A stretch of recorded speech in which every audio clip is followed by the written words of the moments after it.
This picture is about the transistor. There are 3 transistors here in this collection of small electronic parts. The original point contact type, the junction type, and the phototransistor. And here is a more complex type of transistor. This is called the junction tetrode. These tiny transistors are destined to play a big part in our electronic age. They will make possible smaller, more compact electronic devices that will need less maintenance and have a longer life. But to grasp fully the importance of these new members of the electronic family, let's recall the wonders made possible by the high vacuum tube, the common radio tube. The roots of the electronic age reach back into the early years of our century. In 1907, Dr. Lee DeForest discovered that a grid of fine wire placed between a filament and a metal plate in a vacuum tube could control the flow of electrons between the filament and plate, and the tube could be made to amplify as well as detect electrical waves. He called this amplifying tube an audion. Weak signals applied to the input or grid of the audion caused similar and much stronger signals to flow from the plate or output. A few years later, 2 scientists, Dr. Arnold of Bell Telephone Laboratories and Dr. Langmuir of General Electric, working independently, found that by pumping out the audion tube to create a very high vacuum, they obtained greater fidelity and stability.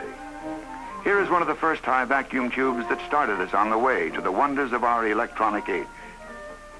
By 1915, telephone research physicists and engineers had succeeded in developing methods of manufacturing the vacuum tube with sufficiently uniform characteristics so that hundreds of them were installed as amplifiers, thus making possible the first telephone line between New York and San Francisco. And 3,000-mile transcontinental telephone calls became a reality.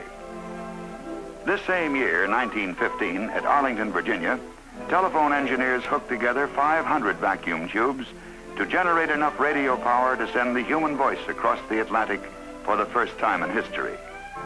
Words spoken into a radio telephone transmitter at Arlington were heard by engineers listening at the Eiffel Tower in Paris and also at Pearl Harbor, Hawaii. 1920 brought the beginning of radio broadcasting, but a vacuum tube radio receiver was a real luxury. Then, the next 10 years gave us talking motion pictures, transoceanic radio telephone service, television demonstrations, and ship-to-shore telephony.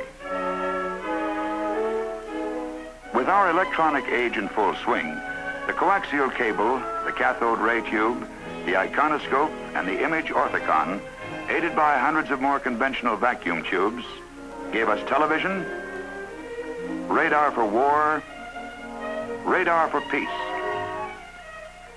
and then microwave radio relay to speed hundreds of telephone calls as well as television programs from coast to coast. The heart of all these electronic systems has been the vacuum tube. But the Bell Telephone Laboratories have added an entirely new and different heart to modern communication systems, the transistor, operating on a new and different principle arising from basic research on solid substances and how the electrons inside them behave. How did it all come about?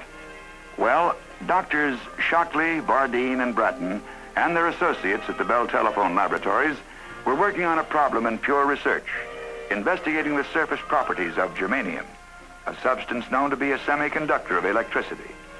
Their study suggested a way to amplify an electric current within a solid, without a vacuum or a heating element.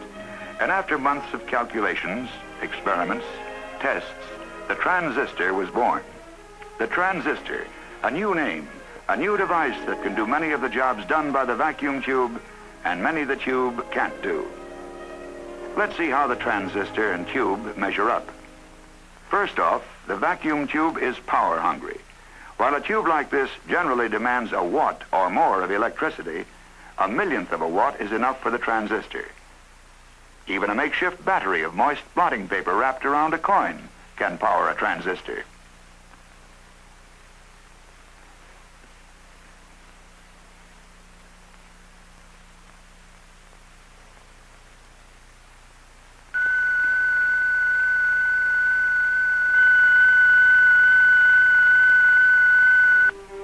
vacuum tube gets pretty hot, sometimes a little too hot. That's why in complex devices, the tubes must be spaced far enough apart for proper ventilation. Since transistors remain cool, they can be crowded together in a small space. In size, reliability, and ruggedness too, the tiny transistor has many advantages.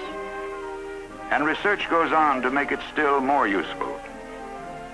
Many new and improved types of transistors have followed the early models, but transistors are no longer just an experiment.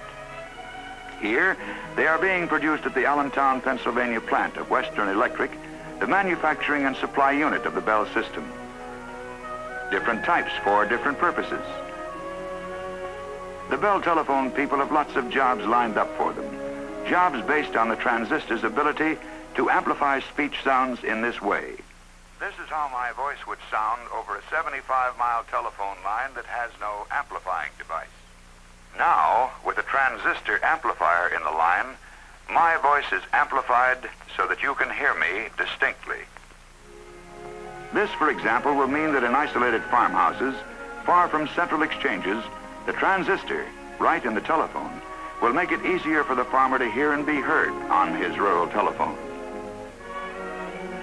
And transistors can replace many of the vacuum tubes used in providing long-distance telephone service. Because they are so tiny, transistors have made it possible to miniaturize many types of electronic equipment. This equipment requires less space and will cost less to maintain. Transistors may also be used in multi-channel telephony, which increases the number of calls that can be carried at the same time along telephone lines. When you dial direct from your town to a distant city, transistors in this route selector may be helping to mark out the pathway along which your call will go. Transistors may someday go under the sea, built right into underwater telephone cables. But transistors go well with lots of other industries, too. Many manufacturers have been licensed to produce transistors and devise new applications. Through their efforts, you may be able to get music with a flick of your wrist from the so-called Dick Tracy radio. And with a portable television set, you may be able to enjoy video entertainment anywhere you go. For the military, the transistor opens up fantastic possibilities, most of them in too early a stage of development to be talked about. Transistors will take their place in the complex calculating machines that have often been called electronic brains, because they enable man to save days, months, even years in solving mathematical problems. Of course, we cannot build a calculating machine as flexible as the human brain. But even a man-made computer designed to do hundreds of brain-like calculating jobs might need an Empire State Building to house it and a Niagara Falls to power and cool it if vacuum tubes were used in its construction. Substituting transistors for tubes, such a versatile machine could fit into a good-sized room, and power and cooling needs would be relatively low. With the transistor, man has gone far toward matching some of the capacity of the human brain. He has done it with imagination, with the inventiveness and teamwork of the Bell telephone scientists who are looking forward to the age just beyond the age of electronics.